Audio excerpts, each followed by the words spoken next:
यदि आप पे ज्यादा नियम, कोई महाराज कोई साधु आपको नियम दे रहे हैं, संकल्प दिला रहे हैं, तो ये मत सोचना कि कहां से महाराज के पास आ गए। आज तो आ गए, कल से महाराज तुम इंतजार करना, हम तुम्हारे चंगुल में फंसने वाले नहीं हैं। नादान है ये लोग। यदि किसी साधु ने कोई नियम दिला दिया, साधु सभी को नियम नहीं दिलाते, यदि किसी को नियम दिला दिया तो ये मान के चलना हम साधु की नजरों में कीमती इंसान हो गए हैं। वरना हर किसी को संत आदेश नहीं करता है, हर किसी को संत कोई काम नहीं बताता है, हर किसी को संत कोई नियम संकल्प नहीं दिया। इसका मतलब है कोई तुम पर निगरानी रख रहा है, कोई तुम पर बार बार रोक टोक कर रहा है, आप उसकी नजरों में बहुत कीमती इंसान है। ध्यान रखिए। जाओ, कुछ याद आ गया होगा। आ जाता, महिलाएं हैं, दूध रखाई होगी गैस पे, बंद करना भूल गई होगी, अब याद करके भी क्या करेगी, अब तो तपेली जल गई होगी। ध्यान रखिए, नियम संयम से बंधिए। बहुत आनंद है नियम में, संयम में। मेरी एक मर्यादा है ना, मैं साधु हूं, मैं बाजार में घूमने लगूं जाके, तो मुझे नमोस्तु करोगे? बोलिए, नहीं करोगे ना? बोलो ना जोर से, नहीं करो, डर काहे को रहे हो? अच्छा, बाजार में घूमो तो नमोस्तु करोगे? यदि तुम मुझे बाजार में घूमते हुए नमोस्तु करो तो ऐसी समाज का साधु बनने से फायदा क्या है मुझको?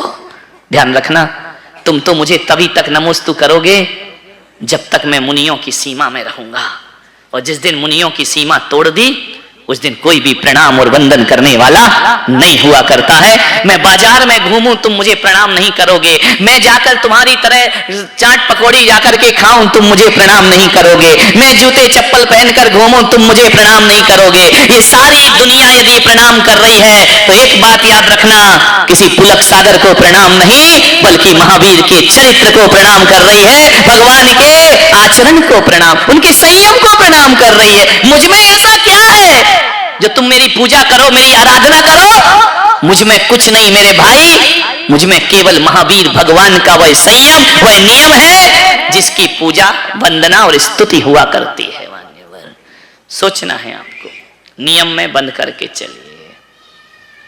थोड़ा सोच लिया करो कि आज तुम्हारे पास सब कुछ है, कल कुछ ना रहेगा।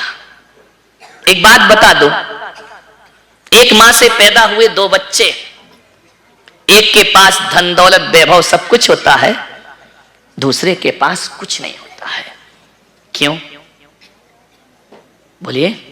एक पत्थर वो जो भगवान की मूर्ति बनता है और एक पत्थर वो जो गटर में लगता है। क्यों भाई?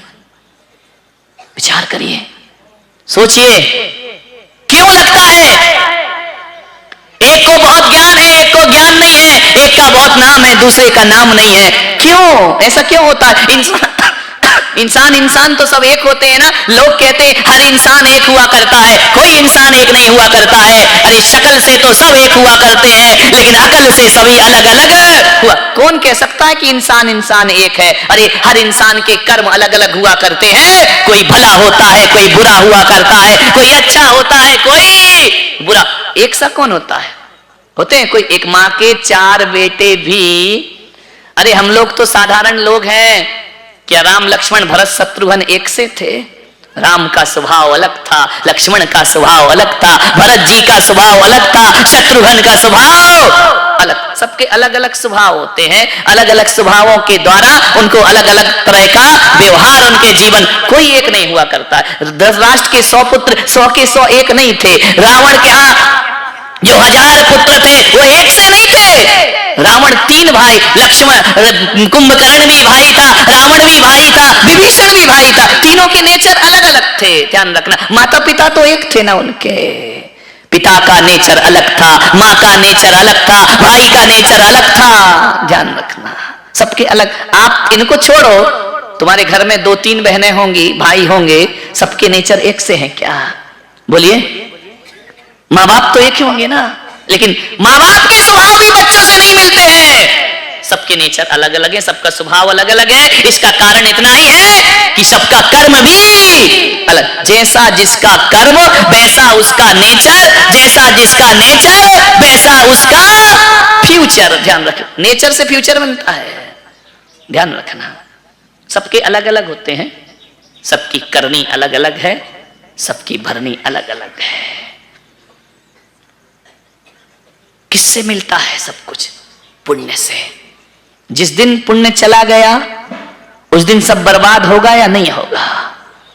आपसे पूछ रहा हूं, विचार करिए, सोचिए, चिंतन करिए। जब तक पुण्य है तब तक सब कुछ है। पुण्य का उदय चल रहा है ना, मोदी मोदी मोदी मोदी मोदी, ये क्या है? पुण्य का उदय है। राहुल की सभा में मोदी मोदी चिल्ला रहे हैं लोग, ये क्या है? पुण्य का उदय है। जिस दिन पुण्य चला गया ना, मोदी फिर काहे का मोदी। ध्यान रखना, कभी सोचना, जब तक अटल जी थे, जब तक हाथ पैर चलते थे, भाषण देते थे, सारी दुनिया पीछे भागती थी। और 5-6 साल से जब बीमार पड़े ना, तो सगे दोस्त भी उनको देखने को नहीं जाया करते। कहां प्रधानमंत्री रहे इस देश के? अंत समय कैसा रहा? एक समय वह था कि लोग उन्हें भूल गए थे। ध्यान रखिए, मरने के बाद लोग बोलते हैं दुनिया भूल जाती है। यहां तो ऐसा भी होता है कि जीते जी भी लोग भूल जाया करते हैं। अरे और कोई भूले या ना भूले, खुद की औलाद भी हमको कभी कभी भुला दिया करती है। ध्यान रखिए, ये पुण्य पाप का खेल है। आज संयम धर्म कह रहा है कि महीने में रोज ना सही, ध्यान रखना, 4 दिन, 4 दिन जानते हो? अष्टमी और चतुर्दशी आती है। एक महीने में कितनी बार आती है? 4 बार अष्टमी, 4 बार चौदस। नहीं, मैं इसलिए पूछा तुम सो रहे हो या सुन रहे हो, है ना? 4 बार अष्टमी चतुर्दशी आती है। क्यों आती है मेरे भाई? इसलिए आती है, हमारे शास्त्रों में लिखा है कि कम से कम 4 दिन महीने में माल मलिदा मत खाना, रूखा सूखा खाना। कितने दिन? कितने दिन की साधना? 4 दिन की जिंदगी मन के मनुष्य की, इससे ज्यादा जीवन नहीं है। 4 दिनों का जीवन है। 4 दिन रूखा सूखा खाना, अष्टमी चौदस कहती है। रोज ना सही, 4 दिन सादे वस्त्र पहनना, रोज ना सही। 4 दिन घर छोड़ना। शास्त्रों में लिखा है अष्टमी चौदस को घर छोड़ के मंदिर में निवास करना चाहिए। ये नहीं कि एक टाइम खाया और दिन भर घर में टीवी देख रहे हैं, बोले क्या है, बोले अष्टमी का उपवास है ना? ये महिलाएं क्या करती मालूम है? आजकल की नहीं मालूम, पुराने जमाने की।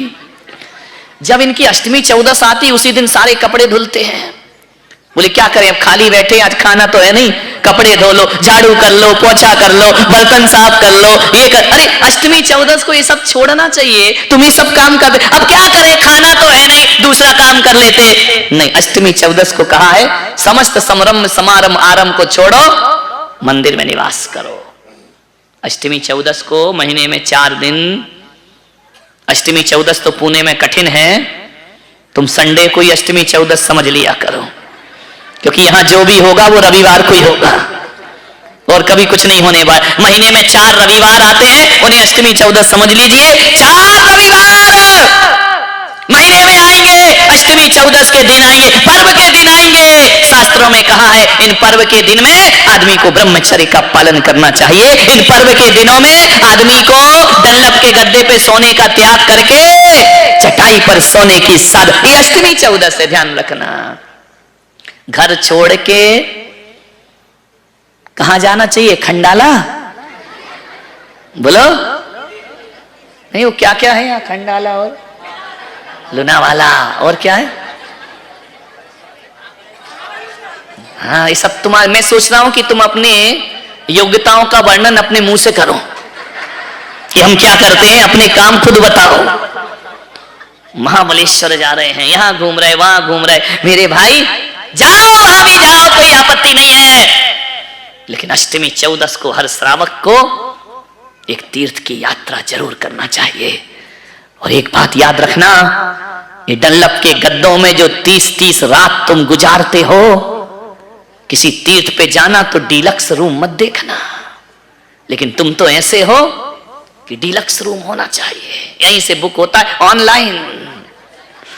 तीर्थों पे जाके भी सुविधा चाहिए तुमको, तीर्थों पे जाके भी अटैच लेट बात। ध्यान रखना, विचार कर, अपनी प्रवृत्तियां देखो। कभी किसी ने आज तक नहीं कहा मेरा भी तीर्थ बन रहा है जिन शरणम। जब यात्री आता तो फोन करता है अटैच रूम है क्या? एक ने भी नहीं पूछा अटैच ध्यान कक्ष है क्या, अटैच सामायिक का कक्ष है क्या, अटैच जाप करने का कक्ष है क्या, मेरे रूम में जिनवानी रखी होगी क्या, मेरे रूम में भगवान के जपने की माला। आप तीर्थ पे गए हो या शादियों में गए हो, बात समझ ही नहीं आती है। शादी विवाह में अटैच रूम और एसी रूम और वातानुकूलित रूम देखा करो। तीर्थों पर तो टूटी धर्मशाला में रात गुजार दिया करो, तुम्हारा जीवन ये सब चाहिए तो फिर तीर्थों पे किस लिए गए हो? विचार, अरे हम फलाने तीर्थ में गए, खाना तो बिल्कुल कचरा। धत तेरे की, खाना तेरे घर में भी था ना, खाना खाने के लिए गया था, अच्छा रूम देखने के लिए गया था, अच्छी हवेली देखने के लिए गया था, ये टीवी एसी ये देखने के लिए। मेरे तीर्थ पे भी बनी है धर्मशाला, टीवी भी है, एसी भी है, सारी सुविधा है, सब बना रखी हमारे ट्रस्टियों ने जिन शरणम तीर्थ में। लेकिन मेरा देख के मन ऐसा होता है, जब यही सब करना था तो घर में क्यों नहीं करते मेरे भाई? तीर्थ यात्रा किस काम की? अरे आज तो शिखर जी जाओ तो यहीं से रूम बुक हो जाते हैं। विचार करिए, पहले धर्मशालाएं होती थी, खुद उठ के बाल्टी लेके गर्म पानी लेने जाना पड़ता था। अरे चटाइयों पर गद्दों पर सो जाते थे आदमी, डनलप के गद्दे नहीं मिला करते थे। विचार करिए, और शिखर जी की जब वंदना करते थे, अब तो रोड बन गई, अब तो सीधी गाड़ी ऊपर चढ़ने लगी है। पहले जाते थे 2 बजे रात को उठते थे, हाथ में लकड़ी होती थी, एक हाथ में लालटेन हुआ करते थे, पथरीली ऊबड़ खाबड़ रास्तों पे चलते थे, कंकर चुभते थे, पत्थर चुभते थे, ठंडी लगती थी और मुंह से ये नहीं निकलता था कि कहां आ गए, मुंह से ये निकलता था सावलिया पारसनाथ शिखर पे भले विराजे जी। ध्यान रखिए, कंकर पत्थर में भी आवाज क्या निकलती थी? सावलिया पारसनाथ शिखर पे भले विराजे जी। अब तो क्या होता है, न चंद चावल पड़े मिलते हैं, न चंदन की खुशबू मिलती है, अब तो पाउच पड़े हुए मिला करते हैं। ध्यान रखिए, अब तो पानी के पाउच मिलेंगे, गुटके के पाउच मिलेंगे, गली गली जगह जगह पग पग पर नींबू पानी मिलेगा। क्या ये फिर क्यों जाते? काय के लिए तुम तीर्थ पे गए हो? ये सब करना है तो घर गृहस्थी अच्छी है मेरे भाई। इन सब से ऊब के तीर्थ स्थान जाया करता था, इन सब से छूट के धर्म स्थान जाया करता था। हकीकत में कहो तो आज तीर्थ तीर्थ नहीं, पर्यटक स्थल के रूप में परिवर्तित हो गए हैं। लोग मनोरंजन करते हैं, वहां जाके टाइम पास करते हैं लोग जाके। मैंने देखा है, तीर्थ बनाने के बाद हमको अनुभव हुआ कि ऐसे ऐसे लोग हैं जो अपनी खाने की व्यवस्था अच्छी मांगते हैं, रूम अच्छा मांगते हैं। एक भी नहीं कहता है कि मैं आऊंगा तो भगवान का अभिषेक करूंगा, धोती दुपट्टे की व्यवस्था की जाए, पूजन की कोई नहीं कहता है। कई लोग तो ऐसे भी देखे हैं, रात धर्मशाला में गुजारते हैं और जाते समय मंदिर यूं करते हैं और बाहर निकल जाया कर। किस लिए गए हैं हम? संयम।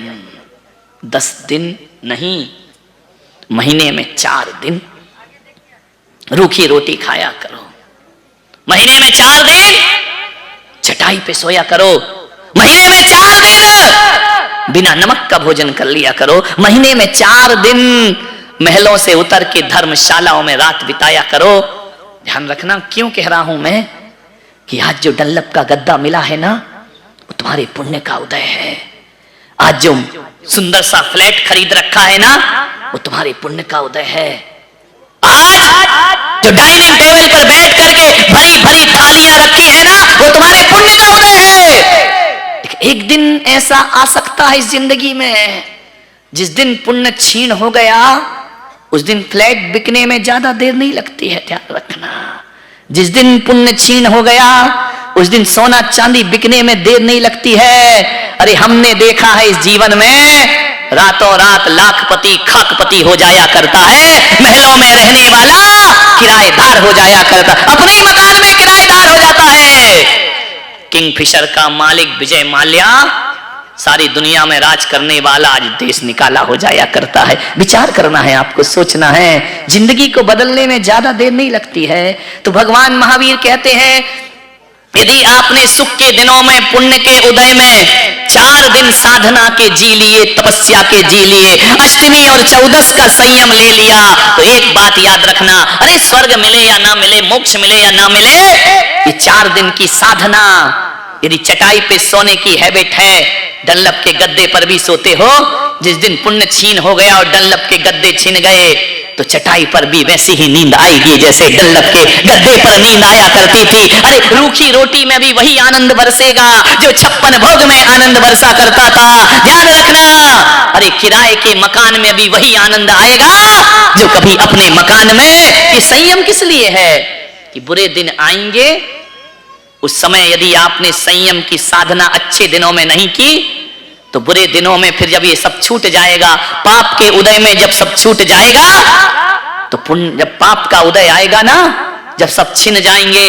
और तुम्हें यदि आदत नहीं है इन चीजों की, तो सिवा आत्महत्या के दूसरा कोई रास्ता ना बचेगा। ध्यान रखिए, अपने बच्चों को इतना नाजुक मत बनाओ कि नल नहीं आए तो एक बाल्टी पानी उठा के ना ला सके। अपने बच्चों को इतना नाजुक मत बनाओ कि सब्जी की डोलची उठाना हो तो उसे रिक्शे की राह देखना पड़े। अरे रिक्शा छूट जाएगा, सब्जी की डोलची तो बुरे दिन में भी उठाना पड़ेगी। मेरे भाई ध्यान रखिए, इतना, इसका नाम संयम है। नहीं तो ये लाड़ प्यार में पले हुए बच्चे जिस दिन सब छिन गया ना, उस दिन सुसाइड करेंगे। ध्यान रखना, संयम ताकत देता है, जीवन देता है। अमीरी को गरीबी बनने में ज्यादा वक्त नहीं लगा करता है। संयम की साधना, लोग हमारे कमरों में आते हैं। महालक्ष्मी लॉन्च में कमरा बना था, मैं वहां रुका था, यहां भी रुका हुआ हूं। ये कैसा कमरा, वो कैसा कमरा, अरे क्या लेना देना। ध्यान रखना मान्यवर, हम तो वो हैं कि महलों में भी वैसे ही रहते हैं जैसे बिहार करते समय टूटे स्कूलों में रात गुजारा करते हैं। ध्यान रखिए, हम तो वो लोग हैं कि साधन मिला तो सब कुछ है और नहीं मिला तो भी कुछ नहीं। अरे हम तो ऐसा जीवन जीते हैं कि राजी हैं हम उसी में जिसमें तेरी रजा है। यहां यूं भी वाह वाह है, यहां त्यों भी वाह वाह है। हम तो उस वंश में रहने वाले लोग कि जब महावीर नृप राजा के घर में आहार लेने जाते हैं तो खीर का आहार लिया करते हैं, और चंदन वाला के यहां जाएं तो उड़द के छिलके भी स्वीकार कर लिया करते हैं। हम तो उस परंपरा के लोग हैं। राजा श्रेयांश के घर जाएं तो गन्ने का रस ले लिया करते हैं, और किसी गरीब के घर जाएं तो रूखा सूखा भी भोजन स्वीकार कर लिया करते हैं। हम तो इसका नाम संयम है। आप संतों की अच्छी अच्छी चीजें मत देखो। लोग मेरे कमरे में आते हैं ना, मुझे कम देखते हैं, सामान ज्यादा देखते हैं। क्या रखा है, क्या नहीं है, महाराज हैं, ये है, वो है। अरे नादानो, सब कुछ हो, क्या दिक्कत है। ध्यान रखना, संत यदि संसार में रहे तो कोई बात नहीं, संत में संसार रहे तो फिर दिक्कत हो जाया करती है। नाव पानी पे चले वो तो चल जाएगी, नैया पार होगी। पानी में नाव चल सकती है, लेकिन नाव के भीतर पानी नहीं आना चाहिए। अरे संसारी भी संसार में रहते हैं और सन्यासी भी संसार में रहते हैं। फर्क इतना है कि संसारी के भीतर संसार होता है और सन्यासी के बाहर संसार हुआ करता है, भीतर कोई संसार नहीं हुआ करता है। कमल में भी ऊपर बैठे हैं 4 अंगुल भगवान। ध्यान रखना, इसका मतलब है कि वो संसार में रहकर भी संसार से ऊपर। इसका मतलब थोड़ी है धर्म की सब कुछ छोड़ के जंगल चले जाना। कौन कहता है कि जंगल में संसार नहीं होता, और कौन कहता है कि संसार में जंगल नहीं हुआ करता है। हम तो वो लोग हैं, अरे हिमालय में जाके शांति पाई तो क्या शांति पाई।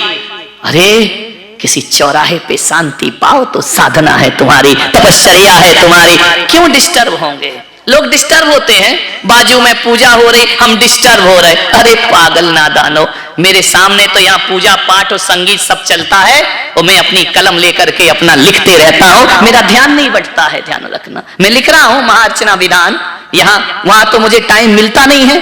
जब तक तुम्हारा पूजन अभिषेक करता है मेरे 10-10 पेज लिख जाया करते हैं। ध्यान रखना, मुझे तो कोई डिस्टर्ब नहीं होता है।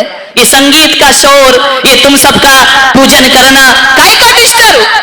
बाहर से डिस्टर्ब नहीं होता मेरे भाई, डिस्टर्ब तब होता है जब भीतर से ही डिस्टर्ब जिंदगी जी रहे हो। ध्यान रखना, मेरा ध्यान क्यों नहीं जाता? मैं तो अभिषेक पूजा भी देख लेता हूं और अपना लिखता भी रहता हूं, अपना काम देखते होगे रोज, मेरा पेन चलते रहता है। ध्यान रखिए, सोचना है आपको। मान्यवर, मन का संयम रखो। बाहर का क्या परेशानी पैदा करेगा? आप कपड़े पहनते हो, मुझे क्या दिक्कत है? मैं कोई डिस्टर्ब होता हूं क्या? आप शादी करते हो, मैं कोई डिस्टर्ब होता हूं क्या? आपके बच्चे होते हैं, मैं कोई डिस्टर्ब होता हूं क्या? बोलिए। आप दिन भर खाते हो, हमें कोई परेशानी है क्या? आप राग देश में जीते हो, हमें कोई प्रॉब्लम है क्या? नहीं, आप अपनी जिंदगी जियो, संत अपनी जिंदगी जिया करता है। ध्यान रखना, इन भोग आकर्षण के बीच में बैठकर भी जिसका मन भोगों की तरफ नहीं जाता, हकीकत में वही संत हुआ करता है, वही सन्यासी हुआ करता है, वही संत। भोजन नहीं है, भूखे मर रहे हो और कह रहे हमारा उपास है। दत्त तेरे के कोई उपास है क्या? थाली सामने हो और भोजन छोड़ दो, इसका नाम संयम हुआ करता है, इसका नाम तपस्या हुआ करता है। सोचो, बड़ी तेज भूख लगी हो, महाराज को कोई आहार दे रहा है, दूसरा गिलास रखा, बाल आ गया। सोचना, उपास करने की साधना से बड़ी साधना आहार की साधना है। ध्यान रखना, उपास में तो भोजन करना ही नहीं है, और एकासन में तो करना है ना। थाली सजी है, बाल आया, भोजन छोड़ दिया। ध्यान रखना, भोजन सामने ना हो तो छोड़ना आसान है, भोजन सामने हो फिर छोड़ना, ये उपास से भी बड़ी साधना और तपश्चर्या हुआ करती है। अरे संसार ना हो, कोई जंगल में पैदा हो तो संसार छोड़ना आसान है, लेकिन संसारियों के बीच भी पैदा होकर जो सन्यासी बनता है, वो दुनिया की बहुत बड़ी साधना। हम भी तो वैसे ही है ना, हम भी तो तुम्हारे बीच से उठ के आए हैं ना। कोई आकाश से टपका हूं क्या मैं? कोई धरती फाड़ के पैदा हुआ हो? कोई हवा से उड़ के आया हो? अरे हम संत लोग भी इसी समाज से उठ करके सन्यास को धारण किया। हम भी तो समाज में ही जीते हैं, कोई कठिन नहीं है जीवन।